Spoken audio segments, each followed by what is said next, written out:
আমি এখন অনুরোধ করব আমার উস্তাদ মুহতারাম, এই বাংলাদেশের বাংলা ভাষার গর্ব, এই পুরো বাংলা ভাষার গর্ব, যারা হুজুরের বইগুলো জানেন, যে সাধারণ মানুষ যারা এখানে এসেছেন, ইসলামী পাঠাগারে যাবেন, যাওয়ার পরে দেখবেন দেওবন্দি ধারার আলেমদের মধ্যে যদি কোনো বই থাকে, কমপক্ষে 30% বই একজন মানুষের লেখা, ওনার নাম মাওলানা মোহাম্মদ জাইনুল আবেদিন, তিনি হচ্ছেন আমাদের হুজুর। দেওবন্দি যে সমস্ত আলেমরা, আপনারা তো জানেন, দেওবন্দি ছাড়া অন্য কেউ এই দেশে ইসলামের খেদমত যথাযথ করেনি। চিন্তাবিদ হতে পারে কিন্তু যথাযথ করেনি। দেওবন্দীদের মধ্যে যারা করেছেন, লেখালেখি করেছেন, এর মধ্যে 30% বই আমি বলতে পারি, আমার মনে হচ্ছে এমন 30% বই আমার উস্তাদের। হুজুর এসেছেন, হুজুরের কাছ থেকে আমরা মূল্যবান নসিহত শুনবো ইনশাআল্লাহ। বাংলা, এই পুরো বাংলাদেশের, বাংলা এবং ভারত থেকেও হুজুর, কলকাতা থেকেও হুজুরের অনেক বই ছাপা হয়েছে, আমরা ছোটোবেলায় শুনেছি। তো এই পুরা এর মধ্যে ইসলামী সাহিত্যের কিংবদন্তি হযরত মাওলানা মোহাম্মদ জাইনুল আবেদিন দামাত বারাকাতুহু এখন আপনাদের সামনে মূল্যবান নসিহত পেশ করবেন। আসসালামু আলাইকুম ওয়া রাহমাতুল্লাহি ওয়া বারাকাতুহু। আলহামদুলিল্লাহি রাব্বিল আলামিন ওয়াস সালাতু ওয়াস সালামু আলা আশরাফিল আমবিয়া ওয়া ফাখরিল মুরসালিন ওয়া আলা আলিহি ওয়া সাহবিহি আজমাইন। أما بعد فأعوذ بالله من الشيطان الرجيم بسم الله الرحمن الرحيم اهدنا الصراط المستقيم صراط الذين أنعمت عليهم صدق الله العلي العظيم। জামিয়াতুদ দাওয়া এবং দাওয়া ফাউন্ডেশন বাংলাদেশের উদ্যোগে আয়োজিত আজকের এই ফিরাকে বাতেলা বিষয়ক এই আলোচনা মজলিসের সভাপতি, উপস্থিত অতিথিবৃন্দ এবং প্রিয় ছাত্রনেরা, ফিরাকে বাতেলা ফিরকাতুন এর বহুবচন হল ফিরাক। ফিরাকে বাতেলা এর অর্থ হল বাতিল ফিরকাসমূহ। এর অর্থ হলো যে কিছু দল আছে, যে সমস্ত দল হকের পরিপন্থী, হকের বিপরীত, এই হকের বিপরীত যে দল রয়েছে, আমরা শিরোনাম থেকেই অনুমান করছি বা ধরে নিতে পারছি যে এই রকমের দল একটা না। এই জন্য শব্দটা ব্যবহার করা হয় ফিরাকে বাতেলা, এবং সেটা এমন না জামিয়াতুদ দাওয়া বাংলাদেশ সর্বপ্রথম এই শব্দকে এমনভাবে ব্যবহার করছে তা না, বরং ইসলামের ইতিহাসের একেবারে 2য় শতাব্দী থেকেই এই শব্দ এইভাবে ব্যবহার হয়ে আসছে, তাবির জমানায় এসে। ফিরাকে বাতেলা এর অর্থ হলো যে ইসলামের নামে একটা না, বরং অনেকগুলো দল আছে, যেই দলগুলো হলো বাতিল। বাতিল অর্থ কি? আরবি ভাষার অভিধানের মধ্যে লেখা হলো আল বাতিলু দিদ্দুল হক। আবার হক শব্দের অর্থ যদি তালাশ করি তো সেখানে লেখে আল হাক্কু দিদ্দুল বাতিল। বাতিলের বিপরীত হলো হক, আর হকের বিপরীত হলো বাতিল। কাজেই যে কেউ যদি একটা চিনে তাহলে সে লক্ষ্য করবে যে এর বিপরীত কিছু কি পাওয়া যায়। যদি পাওয়া যায় তাহলে সেটা বাতিল। কোরআনে কারীমের মধ্যে হক ব্যবহার হয়েছে, যা আল হক ওয়া যাহাক আল বাতিল। হক এসেছে। এই হকের মিসদাক কি? হক বলতে কি বোঝায়? এই হকের মিসদাক, এই হক বলতে বোঝায় ইসলামকে। হযরত মুহাম্মদুর রাসূলুল্লাহ সাল্লাল্লাহু আলাইহি ওয়াসাল্লাম যে ইসলাম নিয়ে দুনিয়াতে এসেছিলেন, এই ইসলামটাই হলো হক। এখন প্রশ্ন হলো যে ইসলামটা কি, সেটা যদি আমরা বুঝি তাহলে আমরা হকটাও বুঝব। ইসলাম দুটো জিনিসের নাম। আমরা আমাদের ধর্মের মূল গ্রন্থ আল কোরআনুল কারীম, এই মূল গ্রন্থের মধ্যে যদি কোনো ব্যক্তি ইসলামকে তালাশ করে তাহলে প্রথমেই এই গ্রন্থ তাকে বলবে যে আলিফ লাম মিম যালিকাল কিতাবু লা রাইবা ফীহি হুদাল লিল মুত্তাকিন, যে এটা এমন একটা গ্রন্থ যারা মুত্তাকি হতে চায়। যদিও এখানে মুত্তাকিনদের জন্যে, কিন্তু জালালাইনে লেখা আছে আস-সাইরিনা ইলা তাকওয়া, অর্থাৎ যারা মুত্তাকি হতে চায়। মুত্তাকি কেন হতে চায়? মুত্তাকি এই কারণে হতে চায়, যারা মুত্তাকি ওয়া উজলিফাতুল জান্নাতু লিল মুত্তাকিনা গায়রা বাঈদ। যেহেতু মানুষ বেহেশতে যেতে চায়, আর বেহেশত হলো মুত্তাকিদের জন্য। এখন কেউ যদি মুত্তাকি হতে চায় তাহলে কি দিয়ে সে মুত্তাকি হবে? তার মুত্তাকি হওয়ার জন্যে একটা কিতাব আল্লাহ তাআলা পাঠিয়েছেন, সেই কিতাবের নাম হলো আল কোরআনুল কারীম। কিন্তু কোনো ব্যক্তি কি এই কিতাবটা পড়ে নিজে নিজে এখান থেকে আলো সংগ্রহ করতে পারবে? এটা হলো প্রশ্ন। নিজে নিজে আলো সংগ্রহ করতে পারবে না। এই কারণে আল্লাহ তাআলা হযরত মুহাম্মদুর রাসূলুল্লাহ সাল্লাল্লাহু আলাইহি ওয়াসাল্লামকে এই আলোর গ্রন্থটা দিয়েছেন। সেই গ্রন্থটা হাতে নিয়ে তিনি নিজে যখন উপস্থিত, জীবিত আছেন, তখন আল্লাহ তাআলা বলছেন মক্কার লোকদেরকে, আমিনু কামা আমানান নাস, যে তোমরা মুমিন হও। মুমিন কিভাবে হব?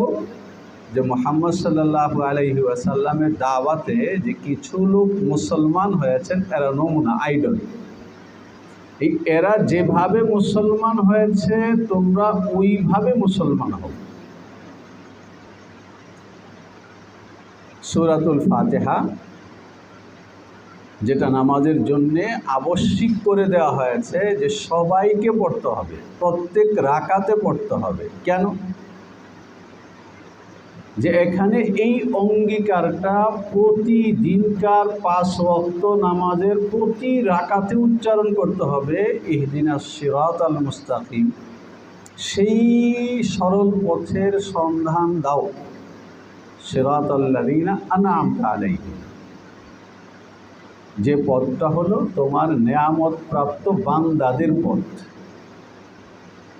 যদি আমরা খুব মোটা মোটা হরফে বিষয়টাকে বুঝতে চাই, একেবারে সরল বাংলায়, তাহলে কথাটা এইখানে এসে দাঁড়ায়, একেবারে আদম আলাইহিস সালাতু ওয়াস সালাম থেকে শুরু করে হযরত মুহাম্মদুর রাসূলুল্লাহ সাল্লাল্লাহু আলাইহি ওয়াসাল্লাম পর্যন্ত আল্লাহ তাআলা মানব জাতির হেদায়েতের জন্যে দুটো বিষয় দান করেছেন।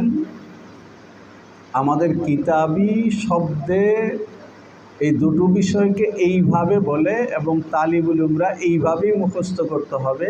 একটা হলো কিতাবুল্লাহ, আল্লাহর কিতাব, আরেকটা হলো রিজালুল্লাহ, আল্লাহর পক্ষ থেকে নির্বাচিত বান্দা। এর অর্থ হলো এই যে আল্লাহ হেদায়েতের জন্যে কিতাব দিয়েছেন। এখন এই কিতাবটা কি? এটা শুধুমাত্র একটা উদাহরণ, যে কোরআনে কারীমের মধ্যে বারবার বলা হয়েছে যে তোমরা যত্ন সহ নামাজ পড়ো। আকিমুসসালাহ, যাদের জালালাইন পড়া হয়েছে তাদের জানা হয়েছে যে এই আকিমুসসালাহ এর অর্থ কি। হযরত আব্দুল্লাহ ইবনে আব্বাস রাদিয়াল্লাহু তাআলা আনহুমা বলেছেন, এর অর্থ হলো আদ-দুহা বিহুকুকিহা, নামাজকে তার সকল হক সহকারে আদায় করা, এটাকে বলা হয় ইকামতে সালাহ। এখন নামাজকে তার হক সহকারে কিভাবে আদায় করতে হয়, রাসূলুল্লাহ সাল্লাল্লাহু আলাইহি ওয়াসাল্লাম বলেছেন, সল্লু কামা রাআইতুমুনি উসাল্লি। তাহলে কোরআন শুধুমাত্র নামাজ পড়ো এই আদেশ দিয়েছে, কিন্তু নামাজটা কেমন, কেউ যদি নামাজটা দেখতে চায় তাহলে এই নামাজটা দেখবার জন্যে তার কোরআন যথেষ্ট না, তাকে ব্যক্তির কাছে আসতে হবে। প্রথম ব্যক্তি মুহাম্মাদুর রাসূলুল্লাহ সাল্লাল্লাহু আলাইহি ওয়াসাল্লাম। তিনি দুনিয়া থেকে চলে যাওয়ার পর কেউ যদি চায় যে আমি নামাজ দেখব, তাহলে তার যারা ছাত্র তাদের কাছে আসতে হবে, সাহাবায়ে কেরাম। তারা চলে যাওয়ার পরে তাবিঈনে কেরামের কাছে। এইভাবে যেতে যেতে আজকের এই দিনে যদি পৃথিবীর কেউ চায় যে কোরআনের নামাজটা আমি দেখব এবং দেখে সেটাকে আমি ফলো করব, তাহলে এই আজকের মুসলমান বলেন যেভাবে নামাজ পড়েন এটা হলো তার নমুনা, এদের কাছ থেকে শিখতে হবে। এবং কোরআন এইভাবেই বলেছে, ওয়ামান ইউশাকিকির রাসূলা মিন বা'দি মা তাবায়্যানা লাহুল হুদা ওয়া ইয়াত্তাবি' গায়রা সাবিলিল মুমিনিন। এখানে ক্লিয়ার করা হয়েছে যে ওই ব্যক্তি যে রাসূলের সঙ্গে বিরুদ্ধে যায়, ইশাকিক মানে সাক্কা মানে হলো ভেঙে ফেলা, আর কি করে দ্বিতীয় কাজ হলো ওয়ায়াত্তাবি গায়রা সাবিলিল মুমিনিনা, যারা ঈমানদার তাদের পথ থেকে বিচ্যুত হয়, সরে যায়, আল্লাহ তাআলা তার জন্য কিছু পুরস্কারের কথা বলেছে। নুয়াল্লিহি মা তাওয়াল্লা, সে যেদিকে যাবে আমি তাকে সেদিকে ধাক্কা দিয়ে পাঠিয়ে দেব। দ্বিতীয় পুরস্কার হলো নুসলিহি জাহান্নামা, দোজখে পোড়াবো। এরপর বলেছেন দোজখে পোড়ানোটা এটা ওয়াসাআত মাসিরা, খুব ভালো জায়গা না, নিকৃষ্ট পরিণতি। তো এখান থেকে পরিষ্কার বোঝা যাচ্ছে, আল্লাহ তাআলা জানিয়ে দিচ্ছেন যে তুমি যদি মুসলিম হওয়ার পরে ইসলামকে তোমার প্র্যাকটিসে আনতে চাও, তাহলে প্র্যাকটিসে আনতে পারবে না শুধু কিতাব দেখে। ইসলামকে প্র্যাকটিসে আনতে চাইলে তুমি ফলো করতে হবে রিজাল, ব্যক্তিকে। এই যে কিতাব আর রিজাল, এই প্রত্যেকটা আবার দুই প্রকার। কিতাব দুই প্রকার। আমরা যারা মাদ্রাসার ছাত্র, আমরা ক্লাসে নুরুল আনোয়ারে পড়েছি যে ওয়াহি দুই প্রকার। এক প্রকারের ওয়াহি হলো মাতলু, আরেক প্রকারের ওয়াহি হলো গায়রে মাতলু। এক প্রকারের ওয়াহি একেবারে ভাব ভাষা সহকারে আল্লাহ তাআলা নবীজির উপর নাজেল করেছেন, এটা হলো মাতলু, তেলাওয়াতকৃত ওয়াহি, এটা হলো আল কোরআন।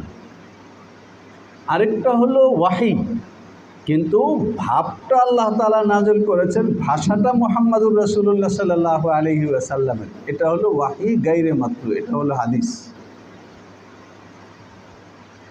কোরআন এটাও আল্লাহর কিতাব, হাদিস এটাও আল্লাহর কিতাব। পার্থক্য শুধু এতটুকুন, এক জায়গার ভাব এবং ভাষা দুটো আল্লাহর, আরেক জায়গায় ভাব আল্লাহর, ভাষা রাসূলের। এটা হলো কিতাবের দুইটা অংশ। রিজালও দুই রকমের। এক রকমের রিজাল হলো যাদেরকে আল্লাহ তাআলা সরাসরি ওয়াহি দেওয়ার জন্য নির্বাচন করেছেন। মুহাম্মদ সাল্লাল্লাহু আলাইহি ওয়াসাল্লাম, তার আগে হযরত ঈসা আলাইহিস সালাতু ওয়াসসালাম, তার আগে হযরত মুসা, হযরত ইয়াকুব, হযরত ইব্রাহিম, হযরত ইসহাক, হযরত ইসমাঈল, হযরত নূহ। এই সমস্ত আম্বিয়ায়ে কেরাম এমন ব্যক্তি যাদেরকে আল্লাহ তাআলা নির্বাচন করেছেন সরাসরি তার মাথার উপর ওয়াহির বোঝাটা রাখবার জন্য। আমরা খুব সরলভাবেই চাইলে বুঝতে পারবো। একজন ব্যক্তি তিনি অনেক বড় শিক্ষা লাভ করেছেন, কিন্তু জগতে তার কোনো শিষ্য নাই, তাহলে তার এই শিক্ষা থাকবে? হ্যাঁ, অনেক বড় শিক্ষা লাভ করেছেন কিন্তু তার কোনো শিষ্য নাই। যদি শিষ্য না থাকে তাহলে এই শিক্ষা কি থাকে না। তাহলে শিক্ষার সফলতা হলো এটা যে তুমি তোমার এই শিক্ষাকে কতটা ছড়াতে পারলে। মুহাম্মদ সাল্লাল্লাহু আলাইহি ওয়াসাল্লামের উপর কোরআন নাজিল হয়েছে, আল্লাহর পক্ষ থেকে বিধিবিধান এসেছে, তিনি সর্বপ্রথম এই বিধিবিধান যাদের মধ্যে প্রয়োগ করেছেন তারা সরাসরি তার ছাত্র। কোরআন নাজিল হয়েছে মুহাম্মদ সাল্লাল্লাহু আলাইহি ওয়াসাল্লামের উপরে, কিন্তু আলোচ্য বিষয় যারা, তারা কারা? কোরআনে কারীমের এই আয়াত বরাবর আমরা শুনি, কুনতুম খায়রা উম্মাতিন উখরিজাত লিন-নাস। এই রকমের খেতাব সম্বোধন কোরআনে কারীমের মধ্যে যত আছে, কুনতুম তোমরা, যখন কোরআন নাজিল হচ্ছে তখন তোমরা কি? আল্লাহ রসুল, আল্লাহ রসুল তো তুমি, আল্লাহ রসুল তো আপনি, তো তোমরাটা কে? কথা বুঝে আসছে? এই তোমরাটাই হলেন ওই গোষ্ঠী যারা মুহাম্মাদুর রাসূলুল্লাহ সাল্লাল্লাহু আলাইহি ওয়াসাল্লামের উপর নাজেল হওয়া ওয়াহিটাকে সর্বপ্রথম নিজেদের জীবনে ধারণ করেছেন। কেউ যদি দুনিয়াতে আজকে চায় যে আমি ইসলাম দেখব, পৃথিবীতে একমাত্র মুসলমান জাতি এমন যারা সঙ্গে সঙ্গে বলতে পারে যে চলো, যে কোনো মসজিদে আজান হলো তুমি অজু করো এবং আমার সঙ্গে ঢুকো এবং দাঁড়িয়ে যদি নামাজ পড়ো তাহলে তুমি ইসলামটা করেই ফেললা। আর যদি তুমি করবে না শুধু দেখবে, তাহলে দাঁড়িয়ে দাঁড়িয়ে 2 রাকাত ফজরের নামাজ দেখো, 4 রাকাত আসরের নামাজ দেখো। এইটাই ইসলাম, এটাই প্র্যাকটিক্যাল ইসলাম। এই যে প্র্যাকটিক্যাল ইসলামটা, এই প্র্যাকটিক্যাল ইসলামটা হওয়ার জন্য একজন সামনে ইমাম হতে হয় আর তার পেছনে অনেক মুসল্লি হতে হয়। যদি ইমামকে সরিয়ে দেই তাহলে কমপ্লিট নামাজ না, যদি মুক্তাদি সরিয়ে দেই তাইলেও কমপ্লিট নামাজ না। নামাজ কমপ্লিট হবে, সামনে ইমাম থাকবে, পেছনে মুক্তাদি থাকবে। মুহাম্মদ সাল্লাল্লাহু আলাইহি ওয়াসাল্লাম ইমাম, সাহাবায়ে কেরাম মুক্তাদি, এই সব মিলে প্র্যাকটিক্যাল ইসলাম। কথা বুঝে আসছে? কিতাবুল্লাহ এটারও 2 টুকরা, মতলু গায়রে মতলু। আবার রিজালুল্লাহ এটারও 2 টুকরা, যার উপর সরাসরি ওয়াহি নাজিল হচ্ছে আর সর্বপ্রথম ওয়াহি যাদের মধ্যে প্রয়োগ করা হচ্ছে। এই 4 টুকরা মিলে হলো কমপ্লিট ইসলাম। যদি কোনো ব্যক্তি এই 4 টুকরার কোনো এক টুকরাকে অস্বীকার করে তাহলে সে ইসলামের 4 ভাগের 1 ভাগকে অস্বীকার করল। আমার দেহটাকে যদি আমি স্কেল দিয়ে দাগ দিয়ে 4টা টুকরা করি, তার একটা অংশকে যদি বাদ দেওয়া হয় তাহলে কি সেটা মুহাম্মদ জাইনুল আবেদিন? না। এমনও হতে পারে যে এমন টুকরা বাদ পড়েছে সঙ্গে সঙ্গেই এটা লাশ, তখন এটা আর কোনো ব্যক্তিই না। এতটুকুন কথা বুঝে আসছে? এতটুকুন কথা যদি কারো বুঝে আসে তার জন্য ফিরাকে বাতিলা বোঝা খুব সহজ। মুহাম্মাদুর রাসূলুল্লাহ সাল্লাল্লাহু আলাইহি ওয়াসাল্লাম বলেছেন, বনি ইসরাইল ৭৭ দলে বিভক্ত হয়েছিল, আমার উম্মত ৭৩ দলে বিভক্ত হবে। এবং বলেছেন কুল্লুহুম, কোনো রেবায়েতে কুল্লুহা।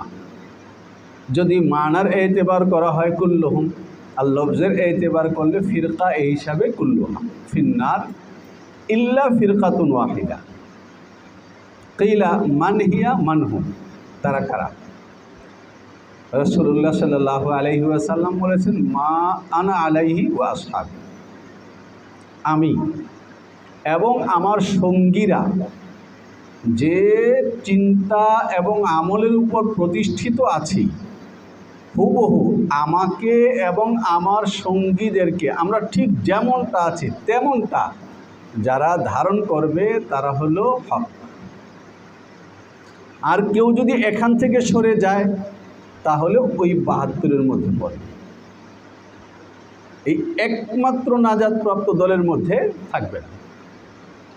এই সরে যাওয়াটা কি? এই সরে যাওয়াটা হলো কেউ আমাকে নিল, সাহাবায়ে কেরামকে নিল, আমার বন্ধুদেরকে নিল না, আমার বন্ধুদেরকে কেউ নিল, আমাকে নিল না, যেভাবেই করুক যদি কাটে তাহলে সেটা আমি যেভাবে রেখে গেছি সেভাবে আর থাকলো না। এর উদাহরণ হলো এই, সৈয়দনা আবু বকর সিদ্দিক রাদিয়াল্লাহু তাআলা আনহু খলিফা হলেন নবীজির পর, এবং মুসলিম বিশাল দেশ, সামান্য তো না। রাসূলুল্লাহ সাল্লাল্লাহু আলাইহি ওয়াসাল্লামের শেষ সময়ে এসে আল্লাহর রসুলের প্রতিষ্ঠিত রাষ্ট্র 10 লাখ বর্গ মাইল ব্যাপী বিস্তারিত ছিল, 10 লাখ বর্গ মাইল, এবং মুসলমানের সংখ্যা বা নাগরিকের সংখ্যা আল্লাহ রসুলের রাষ্ট্রে তখন 9.5 লাখ, যাদের মধ্যে আল্লাহ রসুলের সঙ্গে হজই করেছেন একসঙ্গে প্রায় 1.5 লাখ। এই বিশাল সমৃদ্ধ এবং একেবারে নবীন একটা রাষ্ট্র ব্যবস্থা, আল্লাহ রসুল দুনিয়া থেকে চলে যাওয়ার পরে যেসব ফেরকার নগদ উদ্ভব হয়েছে তার মধ্যে একটা দল ছিল যে আমরা জাকাত দেব না। কেন? কোরআনে আল্লাহ রসুলকে বলা হয়েছে যে আপনি এদের কাছ থেকে জাকাত নেবেন। তো এখন তো আল্লাহ রসুল নেই, তো আমরা কাকে জাকাত দেব? কি কৌশল কোরআনকে তারা ব্যবহার করেছে, খুজ মিন আমওয়ালিহিম সাদাকা, খুজ আমরের সিগা এবং ওয়াহিদ। আবু বকর সিদ্দিক রাদিয়াল্লাহু তাআলা আনহু সকলকে মসজিদে সমবেত করে ভাষণ দিলেন। আল্লাহ রসুলের জমানার মধ্যে সদকার ওটের সঙ্গে যে রশিটা দেওয়া হতো ইকাল, যদি কোনো ব্যক্তি বলে যে আমি জাকাত দেব কিন্তু আল্লাহ নবীর জমানায় যে ওটের সঙ্গে রশিটা দিতাম সেটা দেব না, আবু বকর বলেছেন যে আমার তরবারি তার ফয়সালা করে, ও কাতিল, সরাসরি তার বিরুদ্ধে আমি যুদ্ধ করব। ওমরের মতো মানুষ সঙ্গে সঙ্গে দাঁড়িয়ে প্রশ্ন করেছেন, কাইফা তুকাতিলু মান ইউসাল্লি কিবলাতানা, যারা আমাদের সঙ্গে আল্লাহ নবীর মসজিদে এসে নামাজ আদায় করে আপনি তাদের বিরুদ্ধে কিভাবে অস্ত্র ধরবেন? আবু বকর সিদ্দিক রাদিয়াল্লাহু তাআলা আনহু বলেছেন, আমাদেরকে আমাদের নবী যে দিনের উপর রেখে গেছেন সেই দিনে নামাজ এবং জাকাত পাশাপাশি একসঙ্গে মিলান।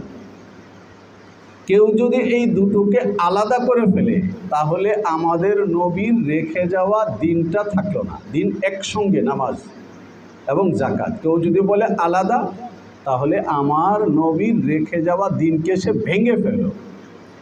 আর নবীর রেখে যাওয়া দিনকে কেউ ভেঙে ফেলবে, আয়ান কুসুদ্দিন ও আনা হাই, আর আমি বেঁচে থাকবো, এটা হবে না। উমর বলেছেন, এখন আমি বুঝতে পারছি আপনার বক্তব্য ঠিক আছে। মুসলিম উম্মার প্রথম এজমা এটা। কেউ যদি বলে নামাজ মানি জাকাত মানি না, জাকাত মানি নামাজ মানি না, তাহলে সে মুসলমান না। এটা ঠিক যেই রকমের কেউ যদি বলে মুহাম্মদ সাল্লাল্লাহু আলাইহি ওয়াসাল্লামকে মানি, সাহাবায়ে কেরামকে মানি না, তাহলে সে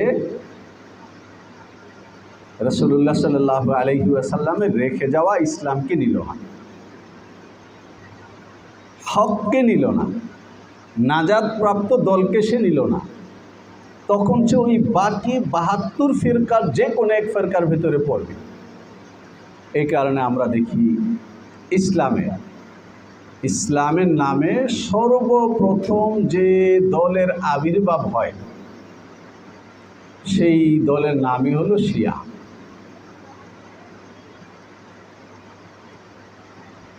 আজও পর্যন্ত পৃথিবীতে শিয়াদের মতো এত সুন্দর করে পাগড়ি বাঁধে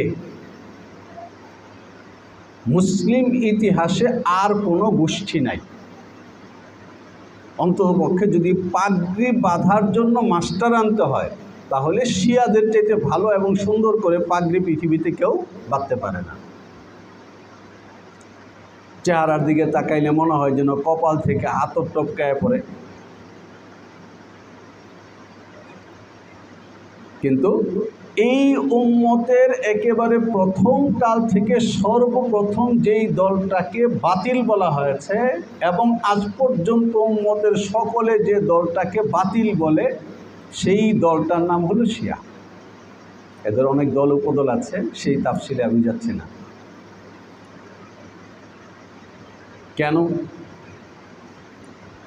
এই কারণে যে তারা পাগড়ি তো অনেক সুন্দর, জুব্বাও অনেক চমৎকার, সিলাইও অনেক চমৎকার, আচার আচরণ কথাবার্তা সব কিছু ধোলাই করা, কিন্তু তাদের বক্তব্য হলো হযরত মুহাম্মদ সাল্লাল্লাহু আলাইহি ওয়াসাল্লাম দুনিয়া থেকে চলে যাওয়ার সঙ্গে সঙ্গে আলী, ফাতেমা, হাসান, হুসাইন, সালমান, আবু দারদা এই রকমের কয়েকজন গোনা সাহাবী ছাড়া বাকি সবাই মুরতাদ হয়ে গেছে। ইনকারে সাহাবা, এই রিজালুল্লাহকে তরক করা, ইসলামের 4 টুকরার 1 টুকরাকে তরক করা, এই জিনিসকে তরক করার মাধ্যমে হলো ইসলামের মধ্যে ফেরাকে বাতেলা, বাতিল ফিরকার আবির্ভাবের সূচনা। এটাই রাস্তা। প্রথমে তারা এটা করেছে, এরপরে সরাসরি যখন সাহাবায়ে কেরামকে তাকফীর করেছে, মুরতাদ বলেছে, তখন উম্মতের সকলে একসঙ্গে মিলে তাদেরকে বলেছে যে তোমাদের সঙ্গে আমাদের ধর্মীয় কোনো আত্মীয়তা নাই, সম্পর্ক নাই, তাদেরকে বাতিল ঘোষণা করে দিয়েছে। পরবর্তী সময়ে মুসলিম পৃথিবীর মধ্যে যে ফিরকা এসেছে, সেই ফিরকাগুলোর মধ্যে খুব বিদ্বান এবং খুব পরিপাটি একটা ফিরকার নাম হলো আল ফিরকাতুল মাউদুদিয়া। এই আল ফিরকাতুল মাউদুদিয়া কি? আল ফিরকাতুল মাউদুদিয়া হলো ওটাকে আরেকটু গুছিয়ে সুন্দর করে উপস্থাপন করা হয়েছে। সেটা হলো যে সাহাবায়ে কেরামকে তো অস্বীকার করেন নাই, কিন্তু সাহাবায়ে কেরামের দোষাবলী, তাদের ত্রুটি বিচ্যুতিকে একত্রিত করে এমন সুন্দরভাবে উপস্থাপন করেছে যে এগুলো শুনবার পরে যে কেউ বলবে যে না, ওনাদেরকে মানা যায় না। কৌশলে কৌশলে এই কাজ করা হয়েছে। এই জন্য এটাও ফিরাতে বাতিলার অন্তর্ভুক্ত। এখন সারা পৃথিবীতে মুসলমানদেরকে পেরেশান করে যে গোষ্ঠী, যাদেরকে আমরা লামাযহাবী বলি, তারা কি? তারা হলেন আইম্মায়ে কেরামকে অস্বীকার করেন রিজাল।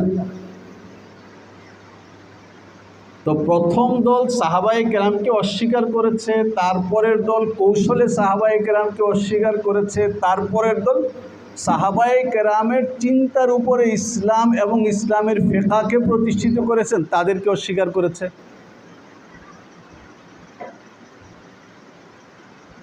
তাহলে কথা কি দাঁড়াচ্ছে? কথা একটাই দাঁড়াচ্ছে যে একেবারে গোড়া থেকে এ পর্যন্ত যে বাতিল ফিরকা, এই বাতিল ফিরকাগুলোর কথা শোনা যায় না? হ্যাঁ, কথা শোনা গেলে বাস শোনো, মাইক যদি ঠিক হয় হবে। এই সব বাতিল ফিরকার মধ্যে মাজমুঈভাবে যে জিনিসটা পাওয়া যাচ্ছে, সেই জিনিসটার নাম হলো ইনকারুর রিজাল। কি জিনিসটা পাওয়া যাচ্ছে? ইনকারুর রিজাল, রিজালকে অস্বীকার করা। রিজালকে যদি অস্বীকার করা হয় তাহলে পরিণতি কি দাঁড়ায়? পরিণতি এই দাঁড়ায় যে একেবারে দৈনন্দিন জীবনের একদম সবচাইতে মোটা উদাহরণ যদি দেই, রিজালকে অস্বীকার করলে নামাজ থাকবে? কারণ নামাজকে কোরআনে কারিমে যে শব্দে বলা হয় সেটা হলো সালাত। সালাতের অনেক অর্থ আছে, সবচাইতে ভালো অর্থ যদি নামাজের বাইরে গিয়া তাহলে সেটা হলো দোয়া। এখন বাস 5 বার দিনে হাত তুলে দোয়া করলাম, রব্বানা যালামনা আনফুসানা ওয়া ইল্লাম তাগফির লানা ওয়া তারহামনা লানাকুনান্না মিনাল খাসিরিন, বাস নামাজ হয়ে গেল। যদি নামাজ কি মুহাম্মদ সাল্লাল্লাহু আলাইহি ওয়াসাল্লাম যেটা পড়েছেন, মুহাম্মদকে মানে না, তাহলে নামাজ কি? অভিধান খোলো, অভিধান খুললাম, সেখানে নামাজ সালাত, সালাতের অর্থ লেখা আছে দোয়া, বাস দোয়া করলাম। আমি কিন্তু কৌতুক করছি না। মুসলমানদের ইতিহাসে যে কয়টা ভয়াবহ ফিরকা এসেছে, সেই ফিরকাগুলোর মধ্যে একটা বড় রকমের ফিরকার নাম হলো আহলে কোরআন। শুনতে খুব ভালো লাগে না? কোরআন পার্টি, তাই না? এদের বক্তব্য হলো এই যে হযরত মুহাম্মদ সাল্লাল্লাহু আলাইহি ওয়াসাল্লাম কি? রাসূল। ভালো কথা, রাসূল। অভিধান খোলো, রাসূল কাকে বলা হয়? যে রাসূল শব্দের অর্থ হলো দূত। তাহলে দূত মানে কি? দূত মানে হলো এই যে ভারত সরকার বাংলাদেশ সরকারকে একটা চিঠি দিয়েছে, এই চিঠিটা পৌঁছাবার জন্য তাদের একজন সচিবকে দায়িত্ব দিয়েছে। সেই সচিব ঢাকায় এসে প্রাইম মিনিস্টারের সচিবের হাতে চিঠি দিয়েছে, প্রাইম মিনিস্টার সচিবের মাধ্যমে চিঠি পেয়েছে। তারপর ওই দূত যে ভারত সরকারের পক্ষ থেকে এসছে, সে যমুনায় 3 দিন থাকবে, খাবে। যদি আরও মনে চায় 7 দিন থাকতে থেকে, তাহলে আমাদের কক্সবাজার দেখে 10টা ইলিশ মাছ নিয়ে চলে যাবে। তার কাজ শেষ, সে তো দূত একজন। এরা বলেছে রাসূল মানে তো হলো দূত। এর অর্থ হলো যে আল্লাহ তাআলা আমাদের কাছে 30 পারা কোরআন পৌঁছে দেওয়ার জন্যে তাকে দূত নির্বাচন করেছেন। দূতের কাজ পৌঁছে দেওয়া, তিনি চিঠি পৌঁছে দিয়ে চলে গেছেন। দূতকে মানা এর তো কোনো অর্থ নাই। দূতকে মানব কেন? দূত যে চিঠি দিয়েছেন সেই চিঠিকে আমরা মানব। আচ্ছা, চিঠিকে মানব, দূতকে মানব না। দূত বাদ দিয়ে যদি আমরা চিঠি মানি, তাহলে তার অর্থ কি দাঁড়াবে? কেন অর্থ দাঁড়াবে এই যে কোরআন শরীফের মধ্যে 3 টাইমে নামাজের কথা আসে, 3 টাইমে নামাজ পড়ব। আহলে কোরআন এর সূচনা পাকিস্তানে হয়ে মরে যায়নি। আরবদের বড় বড় আল কোরআনিয়ুন গবেষণাও আছে এর উপরে। আমাদের বাংলাদেশে, বিশেষ করে আমাদের বনশ্রীতে, এই আহলে কোরআন এখন আছে যারা দিনে 3 বার নামাজ পড়ে। যে 5 বার যে নামাজ, এটা মুহাম্মদ সাল্লাল্লাহু আলাইহি ওয়াসাল্লাম করেছেন। কোনো জায়গায় কোরআনের 5 বার নামাজের কথা নাই। যে সময়গুলো বলা হয়েছে, সেই সময়গুলো হলো দিনের শুরু, দিনের শেষ, আর হলো দুপুর। নামাজ 3 ওয়াক্ত হয়ে গেছে। তারা কি আহলে কোরআন? কত চমৎকার না? এই আহলে কোরআনের অর্থ হলো যে কোরআন মানি, হাদিস মানি না। তাহলে ওই যে বললাম 4 টুকরা, এই 4 টুকরার মধ্যে কিতাবুল্লাহর 1 টুকরা মানছে, আরেক টুকরা মানছে না। কথা বুঝে আসছে? এই 1 টুকরা না মানার কারণে যে ফিরকা তৈরি হয়েছে, এটা হলো ফিরকায়ে বাতিলা। আর যে 4 টুকরা মানবে, সেটা হলো হক। যে কেউ এই 4 টুকরা থেকে বের হয়ে যাবে, সেই বাতিল, আহলে কোরআন বাতিল। পাকিস্তানের বিখ্যাত তার্কিক মৌলানা আমিন সফদরকে জিজ্ঞেস করা হয়েছিল যে আপনি কি আহলে হাদিসকে বাতিল বলবেন? উনি বলেছেন যে হাদিস বড় না কোরআন বড়? প্রশ্নকর্তা বলে যে কোরআনই তো বড়। তাহলে আহলে কোরআন বড় না আহলে হাদিস বড়? যে আহলে কোরআনই তো বড় হওয়ার কথা। তো উনি বলেছেন যে বড় ভাই যদি গোমরা হয়, তাহলে ছোট ভাই গোমরা হইতে সমস্যা কি? হ্যাঁ, বড় ভাই যদি পথহারা হয়, আহলে কোরআন হয়ে যদি গোমরা হতে পারে, তাহলে তার ছোট ভাই হলো আহলে হাদিস, তার গোমরা হইতে সমস্যা কি? এবং এটা রসিকতা না।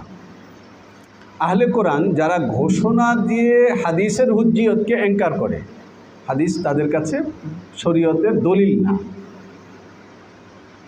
কেন? মুহাম্মদ সাল্লাল্লাহু আলাইহি ওয়াসাল্লাম রাসূল,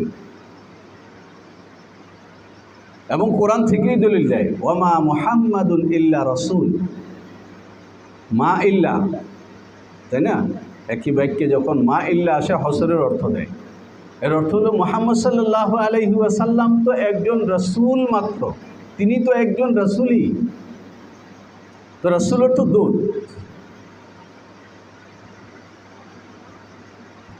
আমাদের আহলে হাদিস ব্রাদার যারা, তারা অহরহ এই কথা বলে বেড়ায় যে আল্লাহ এবং আল্লাহর রসুলের বাইরে আর কারো ইতাআত করা যাবে না, যদি করা হয় শিরিক হবে। যারা মাযহাব মানে তারা মুশরিক। কেন? যে আল্লাহ আল্লাহর রসুলের বাইরে গিয়ে মালিকিরা ইমাম মালিককে মানে, হানাফিরা ইমাম আবু হানিফাকে মানে, শাফিরা ইমাম শাফিকে মানে, হাম্বালিরা ইমাম আহমদ ইবনে হাম্বালকে মানে, রাদিয়াল্লাহু তাআলা আনহুম আজমাইন। এই জন্য মুশরিক। অথচ এটা তো তারা নিজেদেরকে কি পরিচয় দিচ্ছে? আমরা আহলে হাদিস। অথচ আমরা যদি কোরআনকে জিজ্ঞেস করি যে আল্লাহ এবং আল্লাহর রসুলের বাইরে আর কাউকে আমি মানতে পারবো কিনা, পারমিশন আছে কিনা, তখন কোরআন সেখানে বলে পারমিশন কেন, আদেশ আছে, আতিউল্লাহ ওয়া আতিউর রাসূলা ওয়া উলিল আমরি মিনকুম। তো কোরআন বলে দিচ্ছে যে আল্লাহকে মানো, মানতে হবে, রাসূলকে মানো, উলুল আমরকে মানো। এখন উলুল আমরের ব্যাখ্যা দুটো হতে পারে, আমরা দুটোই মানতে রাজি আছি। অথবা কোনো ব্যাখ্যা ছাড়াই উলুল আমর তো আল্লাহ এবং আল্লাহর রাসূল না, তৃতীয় একটা কিছু, সেটা হুকামা হোক, ফুকাহা হোক, যেটাই হোক। তো এখন কোরআন বলছে যে আল্লাহকে মানতে হবে, রসুলকে মানতে হবে, উলুল আমরকে মানতে হবে। তারা বলতেছেন যে না, আল্লাহ এবং আল্লাহ রসুলের বাইরে কাউকে মানা যাবে না, মানলে মুশরিক। তাহলে কি তারা কোরআন মানে? কোরআন শরীফ পরিষ্কারভাবে বলছে, ওয়াস-সাবিকুনাল আউয়ালুনা মিনাল মুহাজিরিন ওয়াল আনসার, দুই তবকা, ওয়াল্লাযীনা ইত্তাবাউহুম বিইহসানিন, তৃতীয় দল।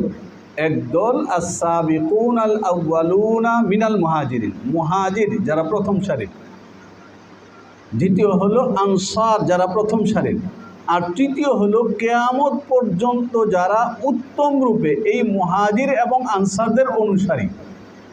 এই তিন দল একত্রিত করে কোরআন বলছে রাদিয়াল্লাহু আনহুম ওয়া রাদু আন, যে এদের প্রতি আল্লাহ খুশি। তাহলে কোরআন জানাচ্ছে যে তুমি যদি এমন হতে চাও যে আল্লাহ তোমার প্রতি খুশি হবেন, তাহলে তুমি প্রথম শ্রেণীর মুহাজির হও, আমাদের পক্ষে সম্ভব। প্রথম শ্রেণীর আনসার হও, আমাদের পক্ষে সম্ভব। যদি এই দুইটা সম্ভব না হয়, তাহলে এটা তো সম্ভব যে এই মুহাজির এবং আনসারদের তুমি উত্তম রূপে অনুসরণ করো। হ্যাঁ, এটা সম্ভব। এটা যদি করতে পারো, তাহলে কেবলই এই তিনটা দল এমন যাদের প্রতি আল্লাহ সন্তুষ্ট কোরআনের বক্তব্য। তাহলে এখানে কি কোরআন ক্লিয়ার বলছে না আল্লাহ আল্লাহ রসুলের বাইরে তৃতীয় এমন গোষ্ঠী আছে, একজন না, আল মুহাজিরুন ওয়াল আনসার আস-সাবিকুন, যে এমন বড় দুটি গোষ্ঠী আছে যেই গোষ্ঠীকে ফলো করা না, শুধুমাত্র বিইহসানিন, উত্তম রূপে ফলো করা যদি করো, তাহলে রাদিয়াল্লাহু আনহুম ওয়া রাদু আন, তাহলে আল্লাহ তাআলার সন্তুষ্টিপ্রাপ্ত ব্যক্তি হতে পারে।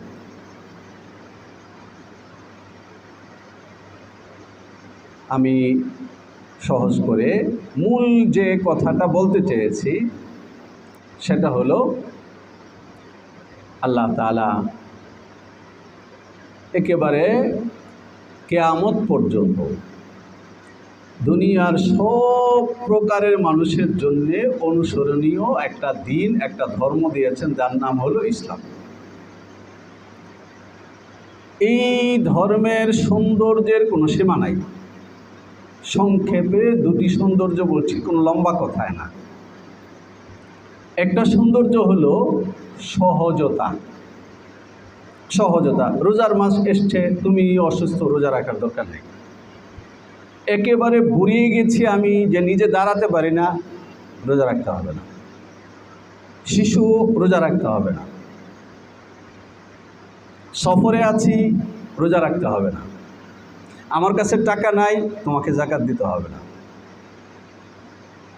আমি একেবারে শৈশবেই টাকার মালিক হয়েছি পৈতৃক সূত্রে, কিন্তু আর শারীরিকভাবে আমি সুস্থ না, তোমার জন্য হজ না। টাকা থাকলেই কি হজ না? শারীরিক সুস্থতা লাগবে। আমার টাকা আছে, সুস্থতা আছে, কিন্তু আমি এমন এরিয়ায় পড়েছি যে মাঝখানে যুদ্ধ চলছে, তাহলে তোমাকে এখন হজ যেতে হবে না। এইভাবে যদি ইসলামের একটা একটা করে বিধান দেখি, তাহলে পালন করার দিক থেকে এত পরিমাণে ছাড় পৃথিবীর আর কোনো ধর্মে রাখা নেই। আরেকটা বড় বৈশিষ্ট্য হলো এটা, যারা ছাত্র তাদেরকে বলছি, তোমরা কি কখনো হিন্দুর ঠাকুর দেখেছ? হ্যাঁ, দেখবে বাংলাদেশে যেসব এলাকায় এখনও বিপুল পরিমাণে হিন্দু আছে, সেখানে গেলে দেখবে যে সকালবেলা তারা একটা পিতলের লোটা নিয়ে, না, একটা নিংটি পরে শীতের দিনে গোসল করতে যায়, গায়ে কাপড় চোপড় নাই। আমাদের ঢাকাতে বৌদ্ধদের অনেকগুলো জায়গা আছে, এদের মধ্যে যারা ধার্মিক, বৌদ্ধিস্ট হওয়ার পরে যারা ধার্মিক, তারা গেরুয়া রঙের একটা খুব সাদামাটা পোশাক পরে, মাথাটা নেড়ে করে, তারপরে খালি পায়েই হাঁটবার নিয়ম, তারপরে একটা চটি পরে হাঁটতেছে। কেন? যে এই ড্রেসের ভেতরে যদি না আসে, তাহলে সে বৌদ্ধ ধর্মের ধার্মিক হতে পারবে না। বুঝে আসছে?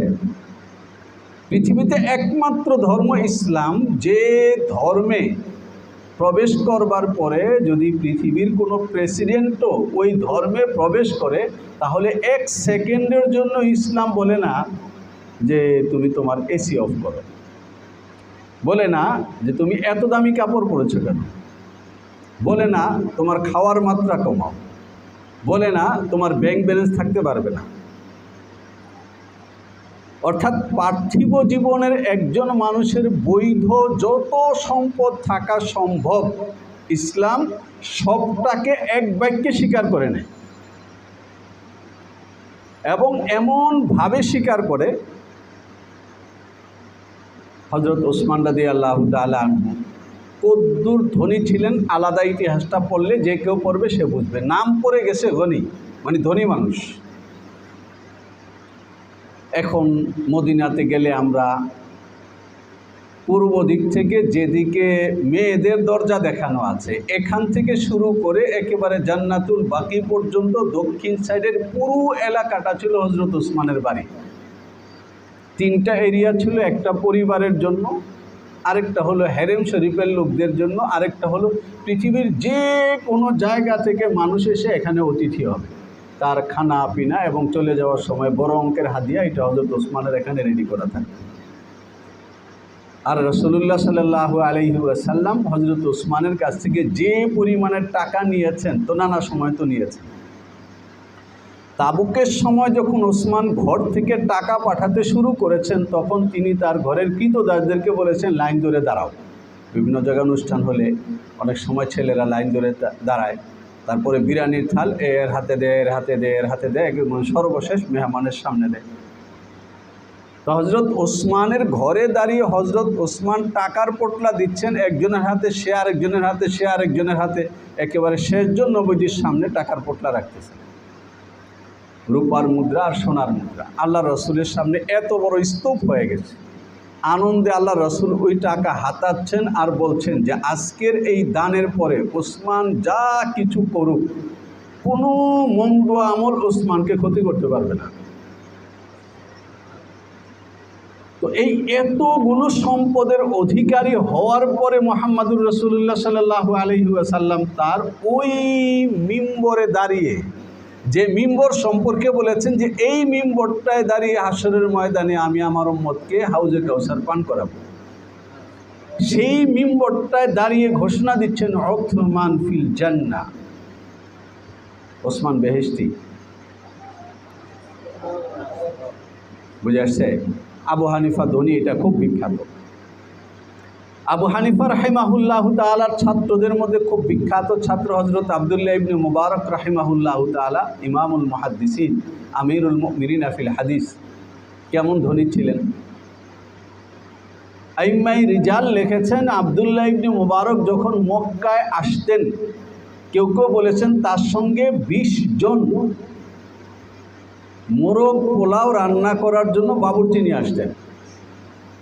হেরেম শরীফের বাতাসে যখন পোলাও এবং ঘিয়ের ঘ্রাণ ছড়াতে থাকতো, তখন সেখানকার তালাবা এবং সুফিয়া যারা সারা বছর থাকে তারা শ্বাস নিত আর বলতো যে আব্দুল্লাহ এসছে।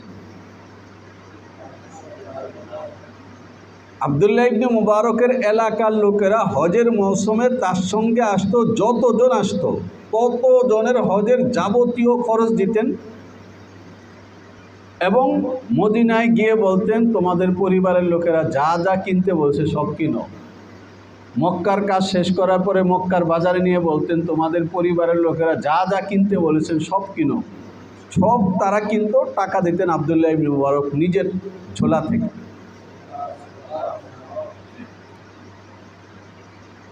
ইমাম মালিকের সঙ্গী ছাত্র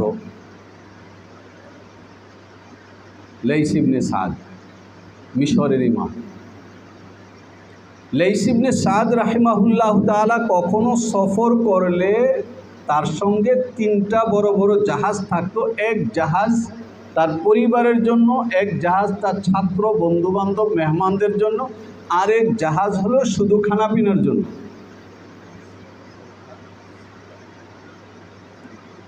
এবং প্রতি বছর ইমাম মালিক রহমতুল্লাহি আলাইহির জন্য মদিনায় এই পরিমাণে হাদিয়া পাঠাতেন, যেই একজনের হাদিয়া দিয়ে ইমাম মালিক সারা বছর চলবার পরে অনেক মানুষকে হাদিয়া দিতে পারতেন।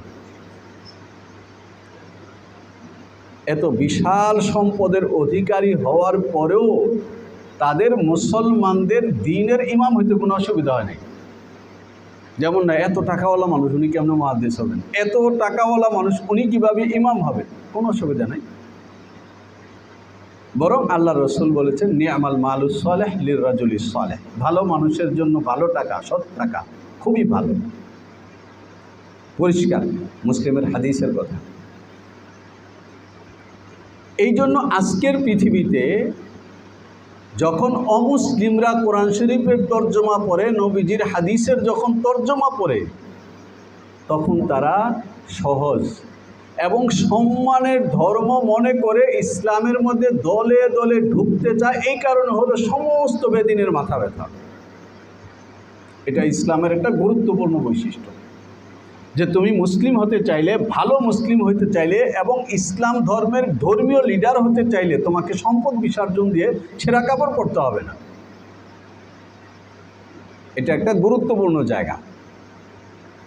এই জাতীয় সহজতার কারণে ইসলাম ধর্মের পথ একেবারে সব দিক থেকে দরজা জানলা খোলা, যখন যে কেউ এখানে প্রবেশ করতে পারে।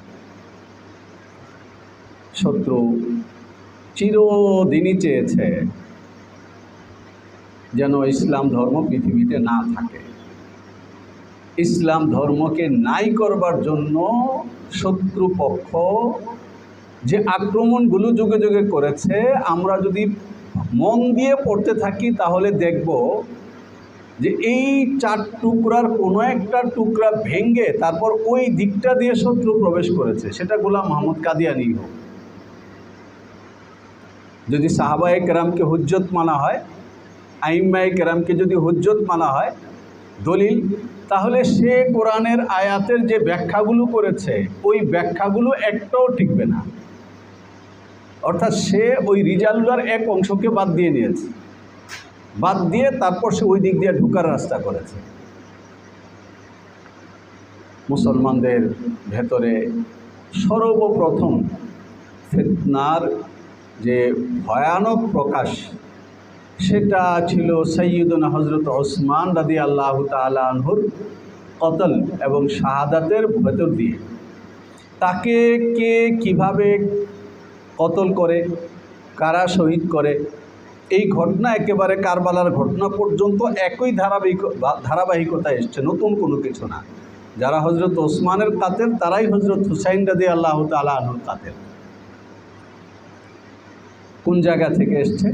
ওই রিজালুল্লাহর জায়গা থেকে এসছে, যে দল সকল সাহাবীকে মুরতাদ বলেছে। ওই দল যখন খোলামেলা মুরতাদ বলেছে, এই খোলামেলা মুরতাদ বলার পরে যখন মুসলমানগণ তাদেরকে অস্বীকার করেছে, তখন তারা কৌশল বদল করেছে এইভাবে, আচ্ছা ওনাদেরকে খারাপ না বলে আমরা যে কয়জনকে ভালো বলি, আমরা তাদের কথা বলে কেন এদেরকে গুমরাহ করার চেষ্টা করি না? এখন তাদের কথা বলে কিভাবে গুমরাহ করার চেষ্টা করবে? তাদের কথা বলে গুমরাহ করার চেষ্টা করবে এইভাবে যে আল্লাহর রাসূল তো জীবনের শেষ সময়ে এসে লেখাতেই চেয়েছিলেন, বুখারীর হাদিসের মধ্যে আছে, ওমর বাধা দিলেন, লেখাটা হলো না। যদি আল্লাহর রাসূল লিখিয়ে যেতে পারতেন তাহলে সেখানে আমরা পেতাম তিনি লিখিয়ে যেতেন যে আমার পরে আলী আমার স্থলাভিষিক্ত হবে, কিন্তু ওমর সেটা দিল না। কিন্তু মুসলমান সমাজের সমস্ত মুসলমান কি করে এমন নাদান হয়ে গেল যে নবী চলে গেল আর নবীর পরিবার নবীর জায়গায় আসবে, এটা কারো কোনো ধ্যানই নেই। আচ্ছা আবু বকর হইছেন ভালো কথা, উমর হইছেন ভালো কথা, ময় মুরব্বী চলে গেছেন, কিন্তু এখন আলী ক্ষমতা পাবে না কেন? আহলে বাইত ক্ষমতা পাবে না কেন? নবীর পরিবার ক্ষমতা পাবে না কেন? আব্দুল্লাহ ইবনে সাবার যে বিপ্লব, সেই বিপ্লবের মূল কথাটা ছিল এটা। তিনজন ব্যক্তি আমাদের এই গোড়ার জায়গাটাকে পরিষ্কার করেছেন। একজন আল ইমাম ইবনু তাইমিয়া মিনহাজুস সুন্নাহ, তার যে কিতাব, এই কিতাবের মধ্যে একেবারে জায়গাটাকে পরিষ্কার করেছেন। ডক্টর ইউনুস নাগরামি,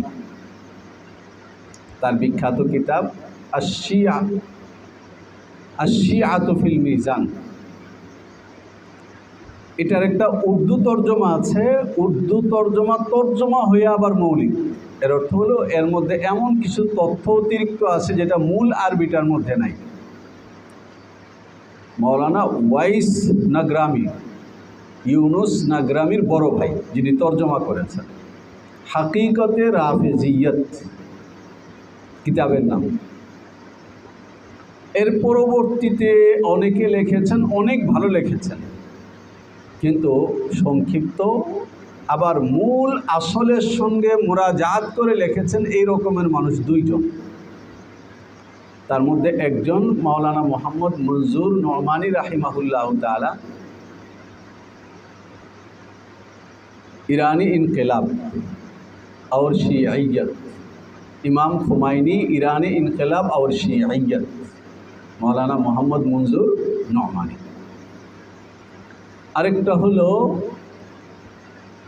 শহীদ খতম নবুয়ত মৌলানা মোহাম্মদ ইউসুফ লুধিয়ানবী, তার কিতাব এখন ঢাকাতেও যেটা ছাপে, ইখতিলাফে উম্মত और সিরাতে মুস্তাকিম, না এটা হলো প্রথমে তিনি লিখেছেন, এরপরে আবার লিখেছেন জমিমা, ইখতিলাফে উম্মত और সিরাতে মুস্তাকিম। এই জমিমাটা হলো মূল। এবং মৌলানা মোহাম্মদ ইউসুফ লুধিয়ানবীর জীবনের বড় কাজগুলোর মধ্যে সর্বোচ্চ বড় কাজ মনে করা হয় এই জমিমা, ইখতিলাফে উম্মত और সিরাতে মুস্তাকিম। এই কয়টা কিতাব আমি তালিব ইলমদেরকে পড়বার মাশওয়ারা দেব, তাহলে ফেরাকে বাতিলার একেবারে মূল শেকড়টাকে আমরা ধরতে পারব। আমি আমার কথা এর উপরে শেষ করছি যে আল্লাহ তাআলা কিয়ামত পর্যন্ত মানব জাতির হেদায়েতের জন্য যে দিন দান করেছেন, সেই দিনকে যদি আমরা একেবারে হাতে নিয়ে দেখতে চাই, নাড়িয়ে দেখতে চাই, বাজিয়ে দেখতে চাই, তাহলে সেখানে দেখব যে সর্বযোগে আল্লাহ তাআলা হেদায়েতের জন্য কখনোই শুধু কিতাব পাঠান নাই, সঙ্গে নবী পাঠিয়েছেন। যে আমি এখানে কি বক্তব্য দিয়েছি এটা এই নবী দেখিয়ে দেবে। কাজেই কিতাব এবং ব্যক্তি এই দুটো জিনিসকে আল্লাহ তাআলা মানব জাতির হেদায়েতের জন্য মূল আলো বানিয়েছেন। এই কিতাবেরও দুই অংশ, এক অংশ হলো ভাষা সহকারে নাজিল করা, আরেক অংশ ভাষা ছাড়া ভাব নাজিল করা, কোরআন হাদিস। অনুরূপভাবে রিজাল, তারও দুই অংশ, একটা হলো নবী আর একটা হলো সরাসরি নবীর ছাত্র। এই কারণে মক্কার লোকদেরকে বলা হয়েছে যদি তুমি ইমানদার হতে চাও তাহলে তোমার জন্য আইডল বেলাল, সুমাইয়া, আম্মার, ওসমান, আবু বকর, এই এদের কারোর সঙ্গে মিলিয়ে যদি তোমার বিশ্বাস এবং আমলকে তৈরি করো তাহলে তুমি মুসলিম। যদি এর বাইরে গিয়ে তুমি তোমার মতো করে হতে চাও তাহলে তুমি গ্রহণযোগ্য না।